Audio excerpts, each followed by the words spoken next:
Standing for the playing of the national anthem, we shall ask you to salute during the playing of that national anthem.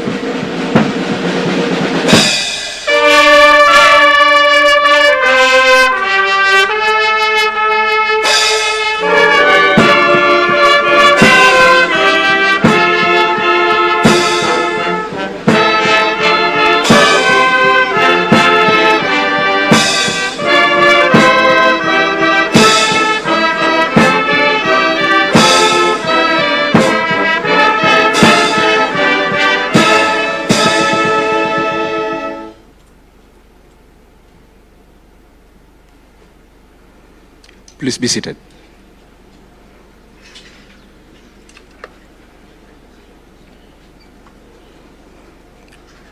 Your Excellency, sir, please allow me to now welcome the U.S. Embassy Charge d'Affaires, Mr. Mark Dillard, to make his remarks. Charge d'Affaires, sir.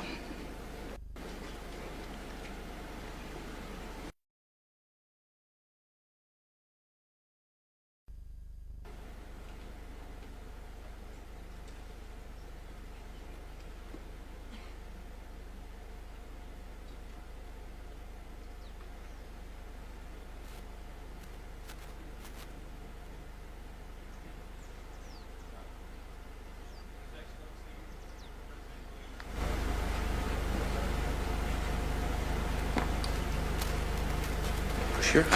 Thank you.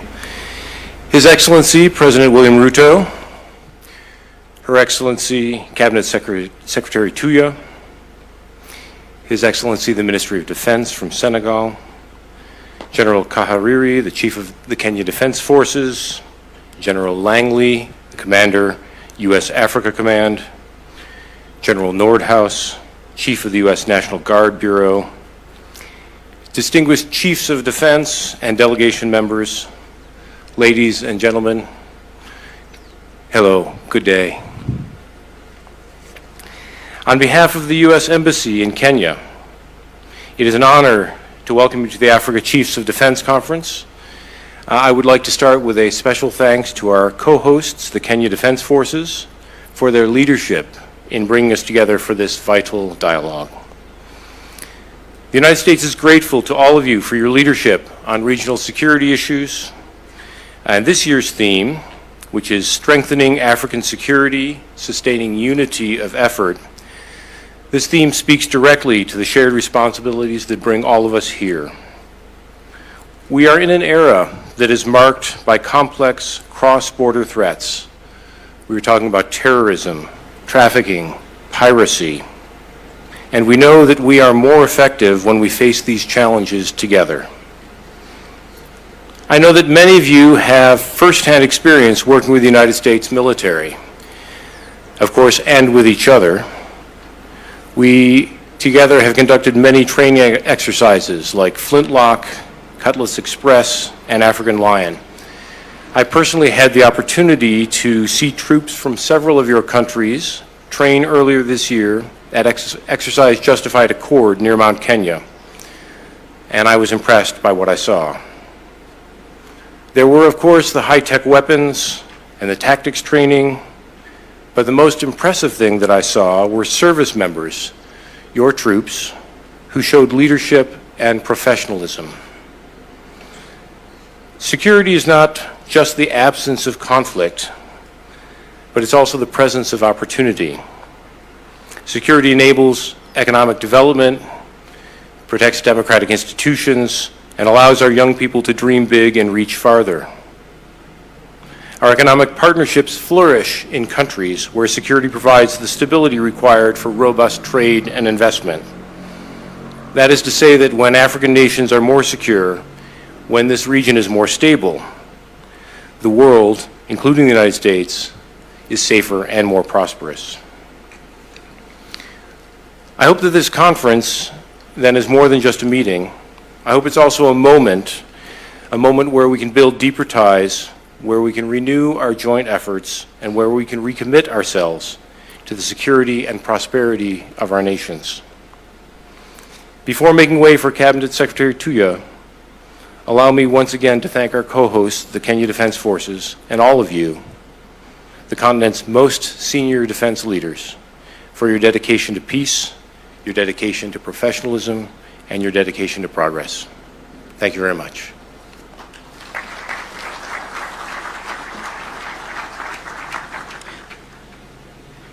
Ma'am.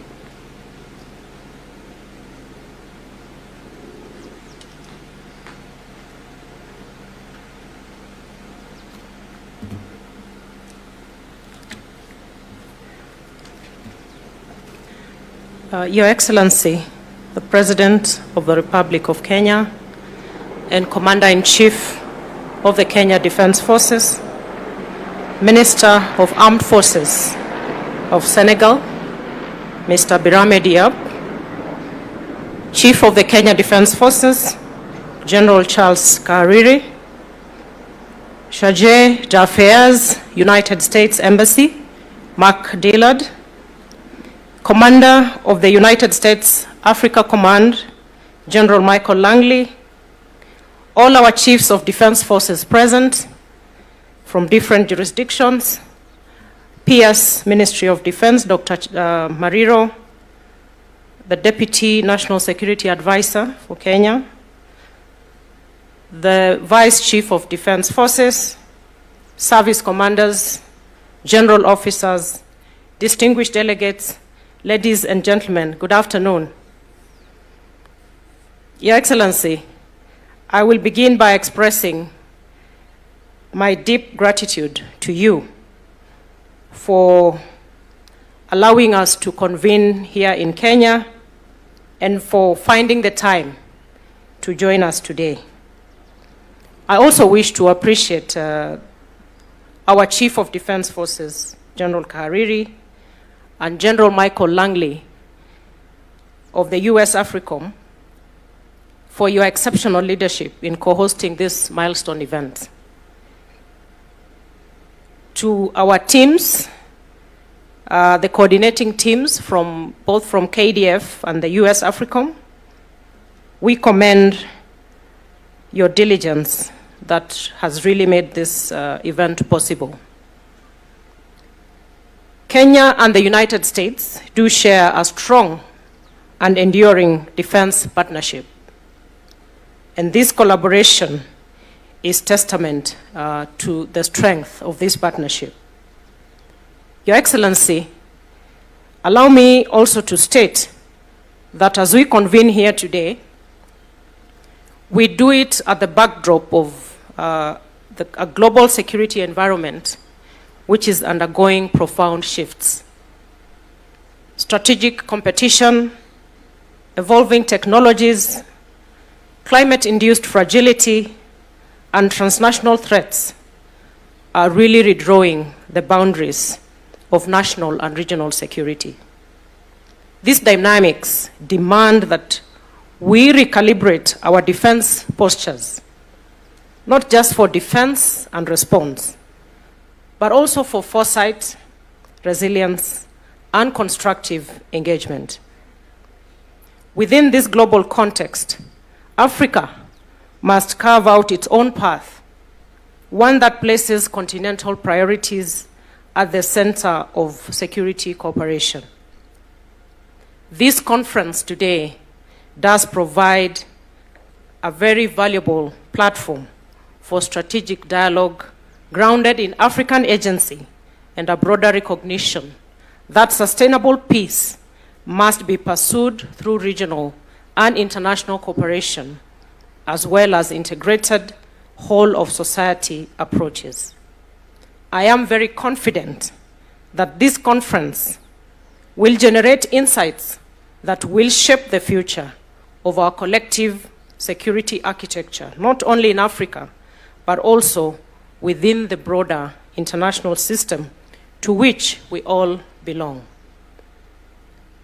With these few remarks, It is now my distinct honor and privilege to invite His Excellency, the President of the Republic of Kenya and Commander-in-Chief of the Kenya Defense Forces, to address us. Your Excellency, sir.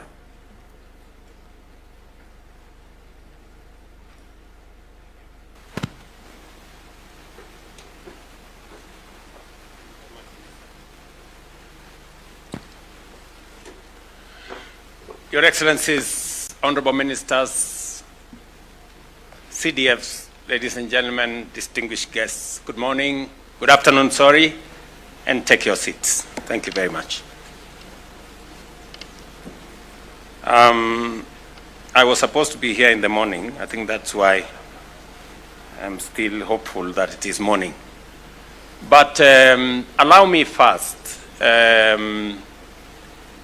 to apologize. I came a bit late. I tried to keep time, but this time round we were celebrating our national prayer breakfast today. And you know, where prayer is, there is a much more superior being than me. So I have to obey. And I had to stay back until that ceremony ends. But allow me to welcome each and every one of you to Kenya and to Nairobi. And I must say we are truly honored to co-host this very important forum in partnership with our friends, the United States of America. It is especially meaningful that this gathering is taking place on the African soil only the second time in its history, underscoring the continent's growing leadership in defining its own security agenda as we work with partners. Ladies and gentlemen, Africa stands at a pivotal moment, poised to harness its vast potential and shape a prosperous future. With over 60% of our population under the age of 25, the continent is set to become the world's largest workforce by 2050, offering a dynamic labor pool for global industries. Abundant natural resources, including 65% of the world's uncultivated arable land, and significant reserves of critical minerals such as lithium, cobalt, and many more, position Africa as a key player in global food security and green energy transition.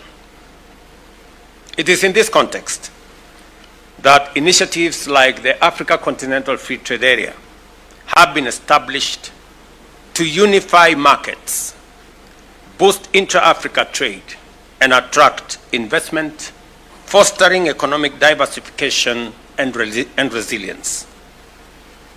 Additionally, the continent's commitment to sustainable development is evident in projects like the Great Green Wall, which seeks to combat desertification and create millions of jobs. Enhanced strategic investments in education, technology, and renewable energy signal a continent ready to lead and innovate on a global scale. However, we must also confront the persistent challenges that impede our progress, including political instability, inadequate infrastructure, and widespread insecurity. Across the continent, we face increasing asymmetry and transnational threats, from terrorism and armed conflict to cybercrime and environmental degradation. These challenges test the resilience of our institutions and demand that we reimagine our peace and security architecture.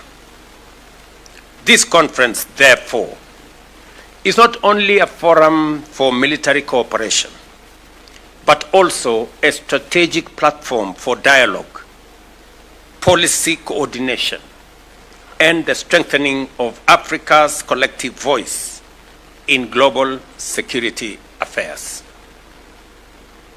And I'm very happy that I've been informed that we have 38 different delegations attending this conference, and it speaks to the growing awareness that security goes beyond the borders of any country, and that collaboration, partnership, and building synergy is the way to greater security and stability within and outside our countries. The theme, strengthening African security, sustaining unity of effort, underscores the reality that our safety is interconnected. When one country or region falters, the ripple effect transcends borders, impacting livelihoods, economies, and development prospects. True security in Africa must be continental in ambition and collaborative in execution. For Africa to thrive, we must deepen our investment in unity, not just as a diplomatic ideal, but as a practical strategy for resilience. Strengthening partnerships among our defense institutions, promoting shared doctrines and strategic alignment, and the championing of Africa-led solutions must remain central to our approach as you discuss the different aspects and paradigms in this conference. These principles should guide how we respond to crisis, support peace operations, and prepare for evolving threats of the 21st century. Ladies and gentlemen, Kenya remains firmly committed to the cause of regional peace and stability. We envision a future in which African states stand together in mutual defense of our sovereignty and values, where our military cooperation is not reactive, but proactive and strategic. In this regard, we will continue working with our partners bilaterally, regionally, and in a multilateral framework to build a defense architecture that is robust, credible, and enduring. By strengthening our collective security mechanisms and sustaining unity of effort, we can overcome the challenges that stand in the way of our collective progress. Allow me in a very special way to appreciate the United States of America for its tremendous support to this conference and its broader contribution to regional peace and security. I also extend my deepest appreciation to the organizers, the panelists, and all the participants. I trust that your discussions will be candid, constructive, and insightful in shaping the future of our continent in the context of defense, security, stability, because it is the foremost ingredient for any meaningful development and progress in our region and in our continent. Finally, I warmly invite you to explore not only our vibrant capital city, Nairobi, but also the breathtaking landscapes and hidden treasures across what we call magical Kenya. From the snow-capped peaks of Mount Kenya, the second highest mountain in Africa, to the golden beaches of the Indian Ocean at the coast, from the wildlife-rich savannas of the Masai Mara to the tranquil beauty of the Great Rift Valley, every corner of this country offers a unique and unforgettable experience. I know, and I have no doubt in my mind, that military service is a very serious exercise. But it is better when it is juxtaposed with pleasure and the ordinary things of life. I hope you will spare some time out of your straight military fatigues to be able to do something different in our country. And I encourage you to give out some time from your very busy schedule to enjoy and experience Kenya. I wish you the very best in your deliberations.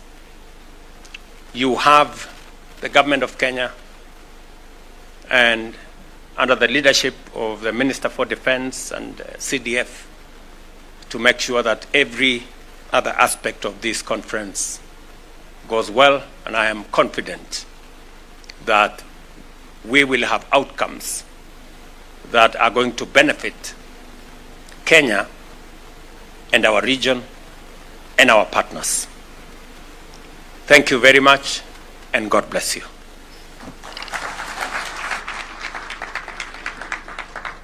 Thank you, Your Excellency, sir, for your presence here today. Your words have reminded us of the sacred role that defense plays in the society and our duty to the people. Ladies and gentlemen, we shall ask you to rise as His Excellency the President, accompanied by the following: the Cabinet Secretary, Ministry of Defense, the Charge d'Affaires, US Embassy, the Chief of the Defense Forces, the Commander AFRICOM, and the Chief of Naval Guard Bureau depart to